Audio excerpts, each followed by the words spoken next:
Hola Internet y bienvenidos al Viaje del Héroe. En la serie donde recapitulamos, hablamos, opinamos de las historias de nuestros personajes favoritos. Soy Julián Graba Bilbao.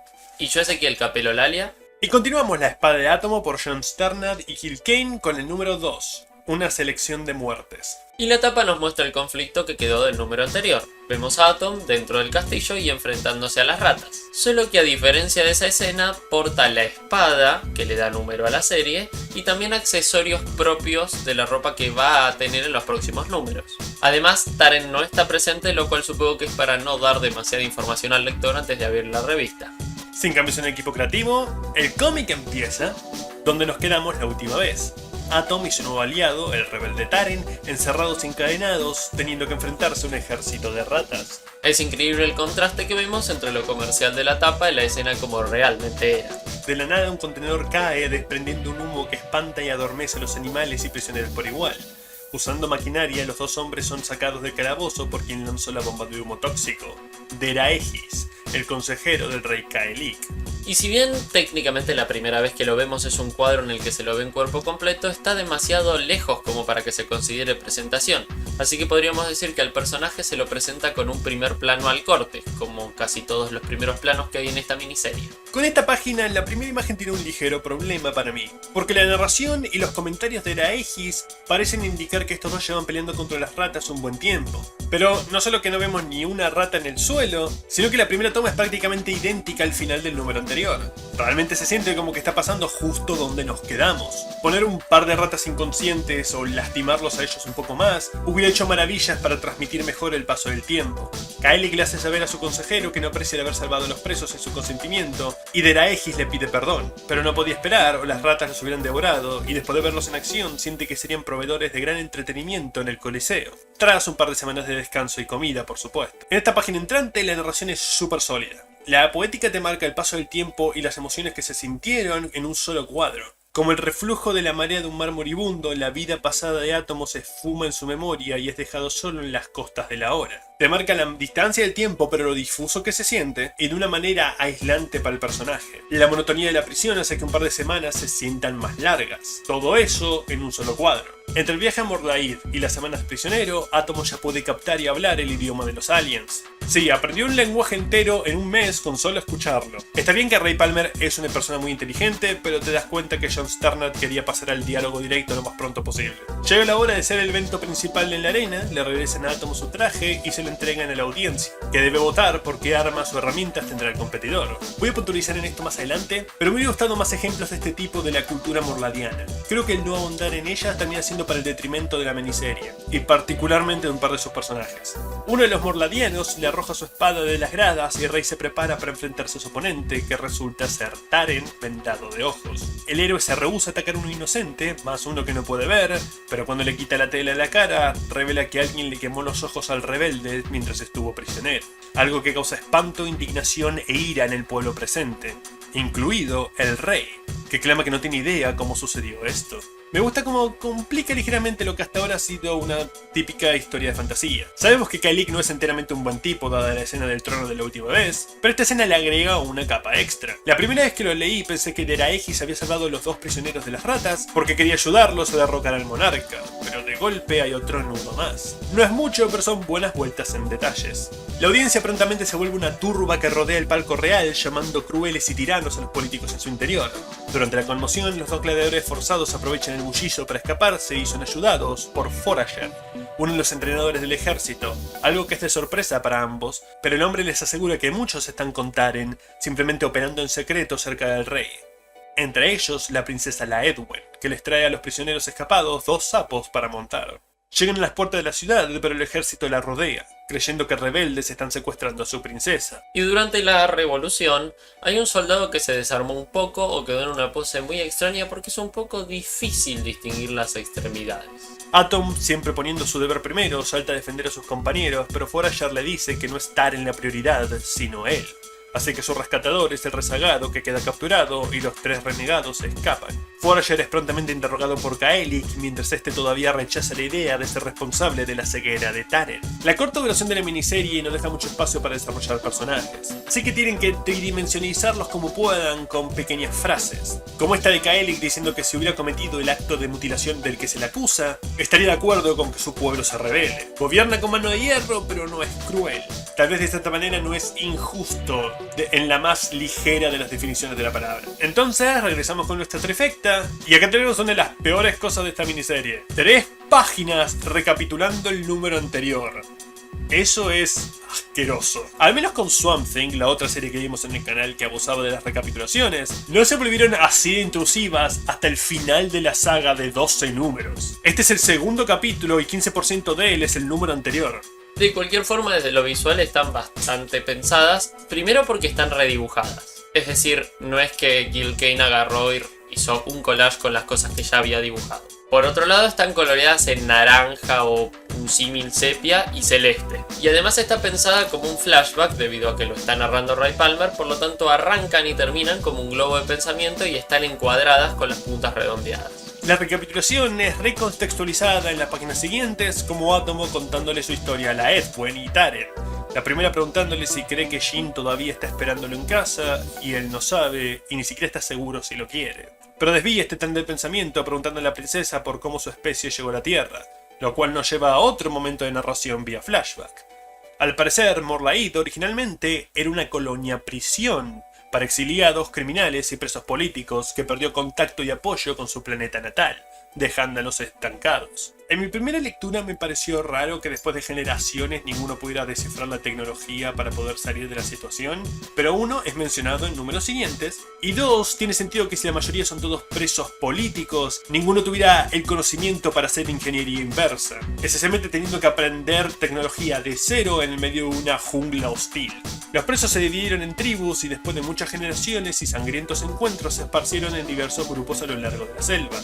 El rey Gaelic buscaba unir las tribus, necesario para ampliar la base genética, pero por consejo de Deraegis empezó a buscarlo por medios violentos. Acorde a la Edwin, este hombre es la razón por la cual ya no reconoce a su propio padre. Y en este caso la narración se maneja, como dijimos, igual que la que tiene Ray Palmer, con diferencia del color, ya que esta está coloreada en magenta y azul oscuro. Es decir, es bastante más fría. La conversación es interrumpida por un grito de Taren, que sin darse cuenta se alejó de sus compañeros y terminó en la mira de una lagartija. Y en esta escena se puede notar, no sé si por error de dibujo o porque el personaje lo decidió, que a la Edwin le cambió el collar. Teniendo en cuenta que se acaban de escapar y se pusieron a hablar, probablemente sea un error de dibujo. Atom saca al hombre ciego del camino y, siguiendo su consejo, arroja la espada a la garganta del reptil. No esperaban matarlo, solo alejarlo con el dolor, pero resulta que no era necesario. Antes de descubrir si el animal se iba a dar vuelta para huir, igual que con la serpiente del primer número, una lluvia de flechas venenosas los deja seco en el suelo, provenientes de la banda de rebeldes de Taren. Mientras tanto, en Morlaid, Gaelic intenta averiguar quién es el responsable de la mutilación de Taren, sin darse cuenta que lo tiene enfrente. El consejero culpa a un par de guardias que cuidaban su celda y le pregunta a su rey qué quiere hacer con el nuevo cautivo, Forager. Deprimido por la pérdida de su hija y abrumado por su pueblo empezando a volverse en su contra, lo deja en consideración de Deraegis, quien aprovechará la oportunidad. Regresamos con Taren, que introduce el átomo al resto de su banda, de la cual resalta Voss, quien inmediatamente se pone a filtrar de manera brusca y posesiva con la princesa. Como dije la última vez, Sternad agarra elementos de la tierra y de ciencia ficción para crear un escenario típico de la espada y hechicería. Mi mayor conflicto con esto y con la historia que empecé a caer en estas alturas es que es pura estética. No hace nada con el género en sí para mí que lo haga resaltar. Esta historia es básicamente la de John Carter. Un hombre intentando salvarse de un peligro cae a lo que tendría que ser una muerte segura, pero en lugar de eso se encuentra con una raza alienígena muy similar a la humana en constante guerra consigo misma. Descubre también su vocación como guerrero salvador / pacificador y se gana el corazón de la princesa. Voss sería Asaf Tan, el guerrero que también está interesado en la princesa de manera no reciprocada, que lo vuelve agresivo y un rival para nuestro protagonista. Ahora, estos son todos clichés del género, pero ese es mi problema para mí. Si uno solo lee Atomo o cómics más mainstream de superhéroes, esto podría ser algo novedoso. Pero yo leí John Carter, yo leí Warlord, leí algo de Conan y Red Sonja, y esta historia no me aporta mucho más por ese lado. Siento que está disfrutando tanto de su búsqueda estética que no intento buscar algo más profundo a nivel narrativo. No es solo un pintado por números tampoco, hay un par de temas de pena y supervivencia que voy a traer más adelante que son tocados, pero siento que son más periféricos. No puedo evitar compararla con otra serie de espada y hechicería que vimos en el canal, Amatista. Son casi como opuestos para mí. Mientras que una a simple vista parece ser una estética tradicional del género de fantasía, juega mucho más con sus personajes, sus mundos que crea y sus temáticas. El grupo busca refugio una vez lidiada las protestas de la princesa de tener que compartir montura con vos, y regresamos a Morlaid, donde Deraegis decidió crucificar a Forager y colgarlo en medio de una plaza como exhibición, por supuesto clamando que eran designios del rey Kaelik. Cuando una multitud se reúne alrededor del cautivo y empiezan a hacer exclamaciones de horror, el consejero toma una jarra con agua y se abre paso entre la gente para darle de beber al prisionero en un falso acto de caridad, supuestamente susurrando palabras de rebelión que todos los apresivos del actual rey pueden oír. Así que así se revela completamente a Deraegis como el villano. Aunque no tan común como el tirano en sí, el consejero conspirador es un tropo igual de antiguo. Y como siempre digo para que quede claro, no es el uso del tropo o el cliché en sí lo que me causa choque. Lo que sí me causa un posible desinterés es cuando no hacen mucho con él. Tal vez si la historia se inclinara más en que ninguno de los dos son buenos gobernantes. Como dije, vemos a Kaelik vapulear a un amarrado Taren por expresar sus opiniones. Así que no es que era un líder afable. Tal vez mostrar a la gente de Morlaid sufriendo mientras estos dos luchan por el poder. Algo para hacerlo recetar un poco más en el mar del género. Pero a partir de acá, Kaelik es prácticamente tratado como el bueno que fue mal guiado, salvo por una escena en el siguiente número, y Deraegis es el villano de destapar y derrotar. De regreso con los protagonistas, la trifecta de héroes encontró refugio en una cueva donde la Edwen le cuenta a Rey cómo se originó su relación con Taren. Como ella tuvo que luchar contra sus propios prejuicios dado que el hombre venía de trabajadores comunes y ella era una aristócrata. Eventualmente se sacó ese sentimiento e iba a dejar a su padre para unirse a la rebelión, pero la banda fue traicionada por uno de sus hombres, resultando en la captura de Taren que presenciamos en el primer número. Teniendo en cuenta que esta es una serie cuya diagramación se repite bastante, vale la pena mencionar que la presentación de la cueva, es decir, el plano general, tiene una forma bastante extraña, ya que remarca el ángulo como si fuera la punta de una flecha. Ahora cegado y sabiendo de un espía entre sus hombres, Atom es la única persona que Taren confía para liderar la revuelta contra el gobierno de Kaelik. Él va a ayudarlo a prepararse y enseñarle a sobrevivir en la peligrosa jungla, pero prontamente princesa y héroe por igual se dan cuenta de que no está hablando solamente de Rey, sino de su propia muerte. Taren está convencido de que en este escenario proteger la vida de un hombre ciego solo pondría a otros en peligro. Así que planea quedarse solo hasta que Átomo deje de necesitarlo, ni un instante más. Es una escena intensa y triste en aislamiento y se debe a la buena narración de Starnad, pero me hubiera gustado un poco más de tiempo con Taren para realmente sentir esta pena. ¿Qué sabemos de él realmente? Es noble y está enamorado de la princesa. Eso es todo. Nos dicen en esta misma página que él era un obrero, pero ¿qué le gusta? ¿Cómo era su vida antes o durante el gobierno de Kaelik? ¿Cómo llegó a esta situación de rebelión? ¿Cuáles son sus defectos? ¿Cómo formó a sus rebeldes? La historia es construida a partir del átomo. Todo lo que nos dan de estos personajes secundarios es en relación a Rey. Taren está acá para servir de guía y semi-mentor, nada más. Su historia, su rebelión, sus razones para estas, realmente no importan porque no son la historia y las razones de rebelión de Rey. Y esto, sumado a que, como dije, no vemos mucho de la cultura morladiana antes de estos eventos, termina causando que estos personajes secundarios se sientan medios planos. No se siente que tuvieron una historia antes de la llegada del protagonista, sino que estuvieron esperando a que este se presentara. Y la profundidad de esta escena se rompe un poquito desde la narración visual, porque vuelve a pasar algo que ya mencioné en algún número a lo largo del canal, que tiene que ver con durante una conversación hacer un plano general en el medio de la misma. Es decir, esto nos saca de la intimidad de la conversación y nos vuelve a meter, lo cual puede romper bastante el clima. Taren pide un último momento de privacidad con su amada, y Átomo acepta, pero suplica a la princesa que haga recapacitar al hombre. Al salir de la cueva, jurándose que no dejará que su amigo lance su vida al vacío, es golpeado por sorpresa por Voss, que escuchó la historia de cómo Rey llegó a parar acá y no se la cree, convencido de que es un infiltrado del Rey. Átomo se defiende propinándole varios buenos puñetazos, pero el último de estos lanza al oponente al lado de las flechas envenenadas. Rey se arroja sobre él para poner fin a la pelea antes de que se dé cuenta de su posición, pero es demasiado tarde. Voss toma una de las armas y se prepara para asestar el golpe final. Y toda esta pelea desde la narrativa visual es muy dinámica, no solo porque se rompe la diagramación, más que nada en la segunda página, sino por la manera en que dibuja todas las poses. Esto, acompañado con el color y cierto juego de las onomatopeyas, hace que realmente sea una muy buena escena de acción. La última página del número mimica la anterior, regresándonos con Jean Loring. La narración nos cuenta que el funeral de Rey ha tomado lugar. Familiares y amigos han venido, llorado y retirado, dejando a Loring sola con su pena. Este tipo de cosas hubiera hecho maravillas para Taren. Esta narración más poética, que vaya directamente a los sentimientos de la persona en la que está hablando. Referenciar eventos pasados en relación a los presentes, de la misma forma que aquella frase del mar de Rey. Le da tridimensionalidad emocional y transmite el pasaje y situaciones de una manera que no hubiera costado mucho. Podría haber usado esas 3 páginas de recapitulación para hacerlo. Y esta última página marca un patrón. Como ya mencionamos en el número anterior, esto es muy adrede. Tenemos exactamente los mismos cuadros en donde la cámara pasa de un plano general a través de la ventana hacia el personaje, en este caso Jean Loring. Incluso se queda detenido en un plano detalle de las manos. Algo importante es que cada vez que Ray Palmer no estuvo en la casa, es decir, todo lo que no fue la primera página, esta está completamente a oscuras. Ahora, la diferencia más marcada de esta página con las del número anterior es cómo termina. Nos presenta un último cuadro donde la cámara volvió a salir de la casa y nos enfoca a la ventana. Abrumada por su soledad en la silenciosa habitación y necesitando a alguien con quien hablar, Jean Loring llama a Paul joven invitándolo a venir. Y ahora entendemos bien por qué la cámara salió de la casa.